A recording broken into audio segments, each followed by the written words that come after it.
Halo guys, assalamualaikum warahmatullahi wabarakatuh. Terima kasih yang udah setia sama channel Yatisam Official. Lagi semoga kalian selalu sehat, berkabar kalau untuk kita semuanya. Gimana kabar kalian, sehat?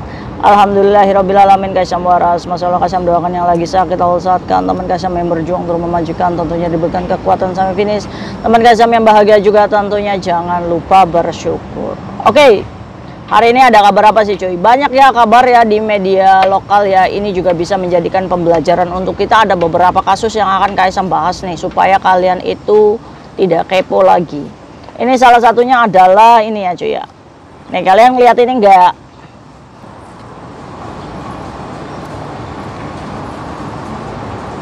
Ada polisi yang kejar-kejaran ya, lagi ngejar. Nah itu udah ketangkep tuh cuy. Ini kejadiannya di Simsasu. Nah kalian tahu nggak itu kenapa? Kenapa sih cuy? Nah ini banyaknya penyerangan-penyerangan secara acak ya. Ini dikarenakan pastinya adalah mental health ya. Bukan hanya kita domestic helper aja. Orang lokal aja kena mental health. Ini masih muda loh, umurnya 20 tahun. Ya kan? Kita akui ya cuy. Orang Hongkong itu kalau misalkan punya anak, itu anaknya tuh harus jadi sukses, kaya raya, dan punya banyak duit. Bener nggak? Jadi kalau misalkan seorang anak nih sudah dibebankan oleh kebudayaan tersebut, orang Hongkong tuh harus banyak duit, terpandang, sekolahnya tinggi, itu tuh udah pasti bakal dibangga-banggakan. Sedangkan sekarang itu pasca COVID, boro-boro nyari kerja, ya kan? Hitungannya di Hongkong aja, orang yang berusia lulusan dari Tai Hok Pat Yip atau universitas itu dalam 20 tahun ke depan itu belum tentu bisa beli rumah di Hongkong cuy, karena saking mahalnya hidup di Hongkong gitu kan, dengan standar pekerjaan yang tidak sebanyak dulu tuh Hongkong tuh benar-benar anugerah surganya para turis ya cuy ya. Walaupun sekarang juga lagi bagaimana cara meningkatkan turis-turis itu masuk juga ke Hongkong ya kan, dengan kembang api yang udah dibuka lagi. Tapi kan ini permasalahannya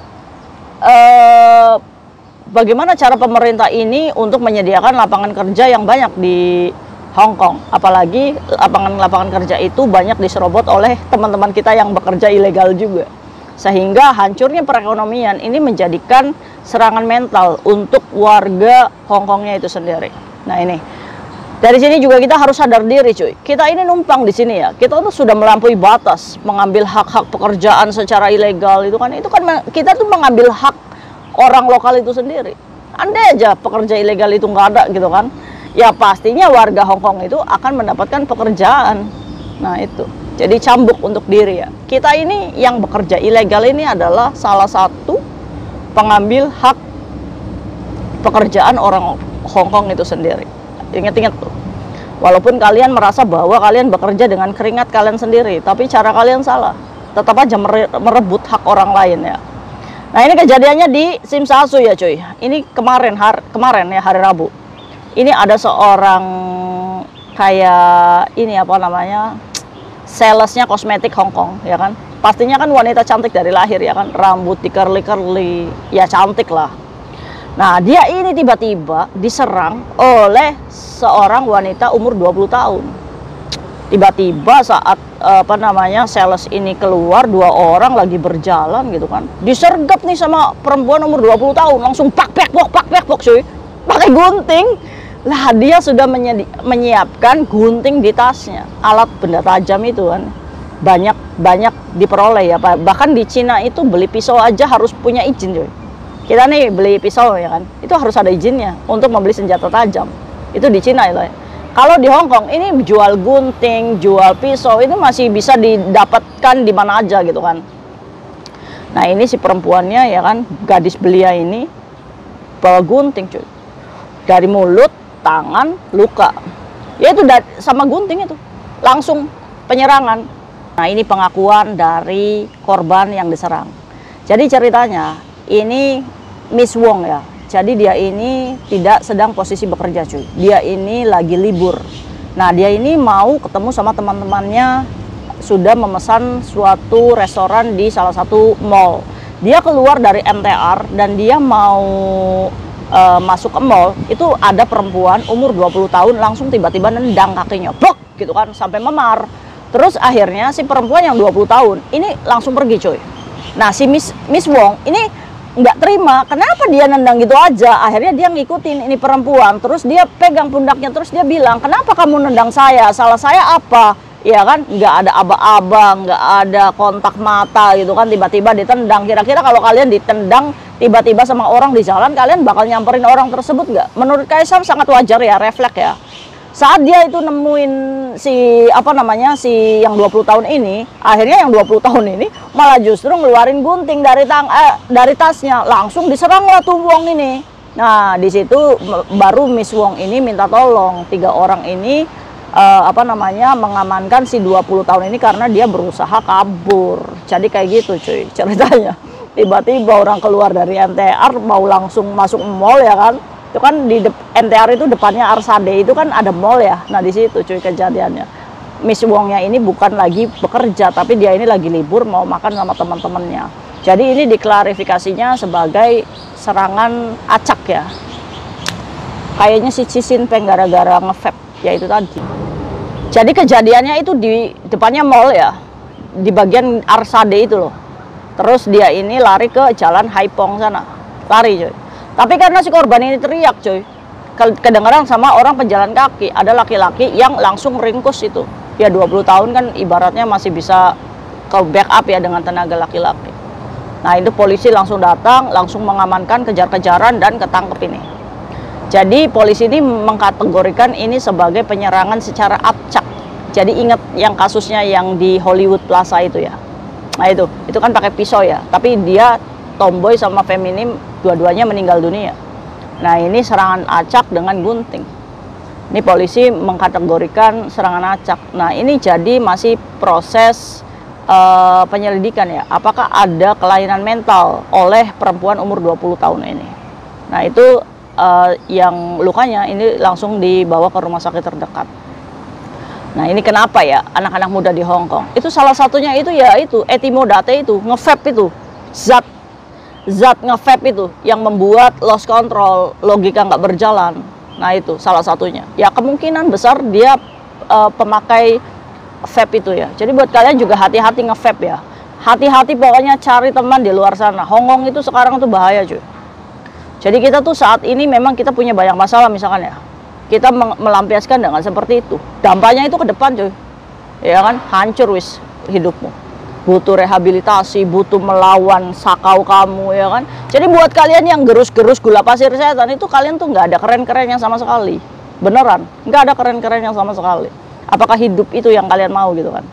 Nah, jadi buat kalian yang sakau-sakau di luar sana, itu udah biarkan untuk hidupmu sendiri aja. Jangan kamu ngajak-ngajak teman Kaisam yang lagi kerja di rumah majikan gitu kan. Udah kamu, daripada kamu mikirin pusing nih, minuman keras nih. Kaliannya juga jangan bodoh gitu kan. Udah dikasih minuman keras, dikasih gula pasir setan, ya kan? Karena saat itu kalian itu ditemani oleh dia, tahu-tahu dia setan ya kan. Menjerumuskan kamu lebih dalam lagi. Ya. Coba kayak mama tua kaplak aja tuh, mainannya sama kayak sama aja. Sambil ngosek WC.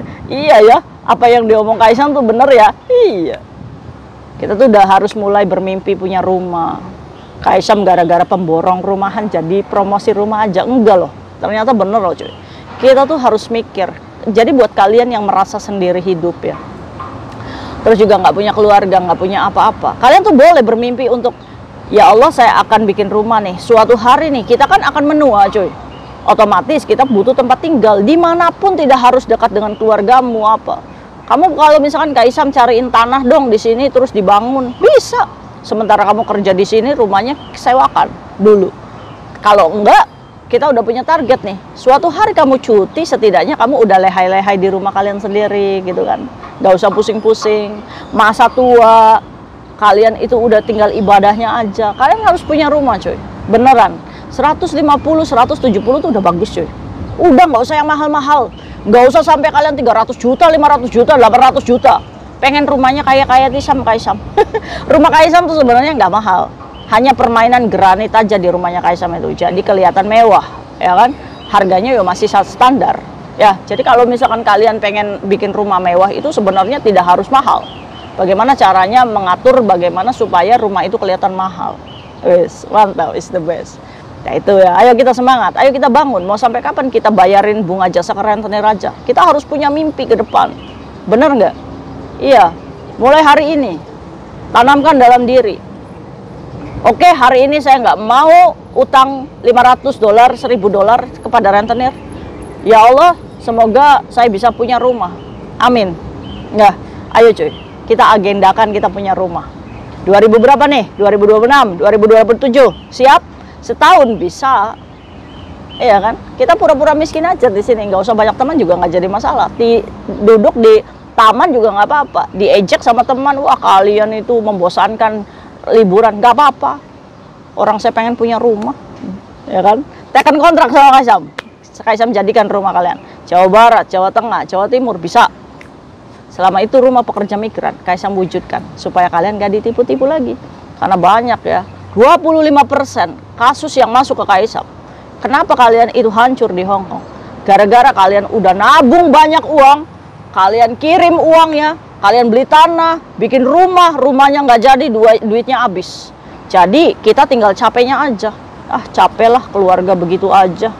Rumah aja nggak tahu nggak jadi. Kita kerja puluhan tahun di sini, duitnya nggak ada. Ayo, sekarang kita udah mulai harus pintar. Kita punya rumah, kita yang punya duit, kita punya hak untuk siapa yang akan membuatkan rumah kalian. Keluarga ya taunya jadi aja, ya kan? Kayak Kaisam, 10 tahun rumah Kaisam itu dilabeli rumah miskin cuy. Karena Kaisam nggak ngerenov apa-apa. Karena Kaisam mikir saya nggak tahu kapan saya harus pulang, ya kan? Sampai pada akhirnya 10 tahun itu rumah Kaisam masih layak pakai. Kaisam bilang sama mama Kaisam, ya udahlah tinggal aja dulu situ. Kaisam tuh pusing cuy, beresin lantai, rusak lagi, ya kan? Ya udahlah tunggu hancurnya aja. Sampai Kaisam mendapatkan bantuan warga miskin karena rumahnya itu bocor Kaisam. Nah, saat Kaisam sudah siap, pondasinya udah siap, bangun semuanya, brok. Tetangga-tetangga bingung kan, oh ternyata dia nggak foya-foya loh di Hong Kong. Nah itu, kita tuh nggak usah terlalu banyak validasi ke orang, nggak usah terlalu banyak ngoyo untuk diakui kaya raya dengan cepat, nggak usah. Buat apa? Toh kita juga makan sendiri, ya nggak sih? Itu makanya. Oke, ayo kita perbaiki semuanya ya. Kasus yang kedua ini adalah tentang jealousnya baby ya cuy. Jadi ada sebuah keluarga di Hong Kong. Ini bapaknya umur 32 tahun dan ibunya umur 29 tahun. Kayaknya ini bukan orang Hong Kong ya, warga Paki atau Bang Ades yang punya residence ini. Dia punya 2 anak cuy. Ini bayinya meninggal 6 hari setelah lahiran. Ternyata bayinya ini digigit oleh abangnya yang umur 2 tahun. Ternyata jealous. Nah, awalnya nih ya, si anak ini udah menunjukkan gerak-gerak udah parah nih. Yang adiknya itu digigit, yang adiknya itu dipukul, yang adiknya itu diinjak. Tapi orang tua ini menyadari bahwa si anaknya ini cemburu karena ada adiknya lagi. Apalagi kalau disusui ibunya, ini anak udah kayak kesetanan. Berarti di sini peran orang tua nih harus sadar, oh anak saya ini ada kelainan mental nih, nggak bisa nih diginikan. Akhirnya apa yang terjadi? Bener, pas orang tuanya lagi pada meninggalkan bayi itu tidur, si anak 2 tahun ini punya pemikiran untuk gendong adiknya, ini terus digejretin cuy di lantai. Tapi orang tuanya itu berpikir kalau misalkan kepleset ini, ya kan secara logika kenapa anak 2 tahun bisa gendong nggak dimarahin gitu kan? Ujung-ujungnya saat itu 2 hari kemudian panas ini bayi ya cuy ya.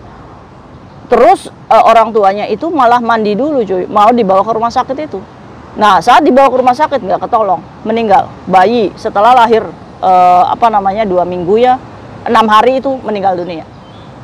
Polisi ini mendapatkan keterangan dari orang tua ayahnya bahwa kita ini tidak melalaikan tugas orang tua, hanya saja ini kecemburuan anak sulungnya kepada babynya ini sendiri. Wis, ngeri ya. Nah, yang dihukum siapa? Ya bukan anaknya, tapi ini termasuknya kelalaian orang tua. Jadi akhirnya orang tuanya yang di sel prodeo, yang menghadap hakim. Ya kan? Aduh, sayang banget ya, bayi udah lahir gitu meninggal. Nah ini kasus yang serius ya. Walaupun itu orang tuanya, kalau dia melalaikan tugas sebagai orang tuanya, maka ada hukum undang-undang perlindungan anak, ya kan? Jadi orang tuanya yang akan menerima hukuman. Termasuk kita nih cuy. Saat anak majikan, ini ibaratnya terkategori anak-anak. Kita lalai sedikit saja, kita yang harus bertanggung jawab, bukan orang tuanya.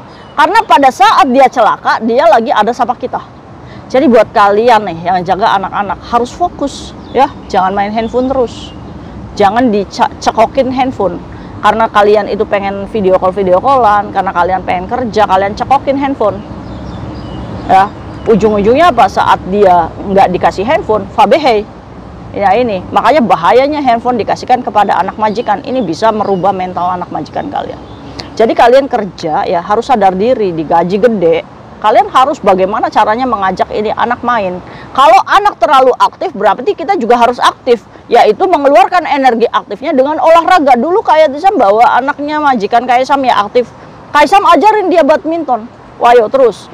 Sore kita lari-lari jogging. Kita les-les kayak gini. Jadi apa? Anak itu tidak merasa terabaikan. Nah, kebanyakan anak-anak di luar yang gigit kalian kayak gitu. Karena apa? Karena dia merasa terabaikan. Udah mami papinya kerja gitu kan, cecenya juga sibuk sendiri. Nah ini, ayo kita perbaiki cuy, sistem kerja kita secara profesional. Mungkin saja tuh dari situ majikan sudah mempersiapkan long service untuk kamu. Mantap, is the best. Nah itu mungkin sharing Kaisam hari ini, semoga bisa menginformasikan kepada kalian. Hati-hati buat kita semuanya. Ayo kita bangkit bersama, pekerja migran bebas dari rentenir, bebas dari hutang piutang, dan kita kembali ke Indonesia sudah memiliki rumah yang beratap tanpa bocor. Semangat buat kita semua. Buat kalian yang punya hajat sedang membuat rumah, semoga Allah wujudkan mimpi dan niat baik kita. Amin ya rabbal alamin. Semangat. Ayo cuy, semangati teman-teman kita untuk move on dari masalah. Good job. See you next video. Bye-bye. Assalamualaikum warahmatullahi wabarakatuh. Kira-kira rumah kalian pengen diperbaiki apa nih? Genteng, plafon, kitchen set atau apa? Wes, mantap, kita bisa nego harga. Bye-bye.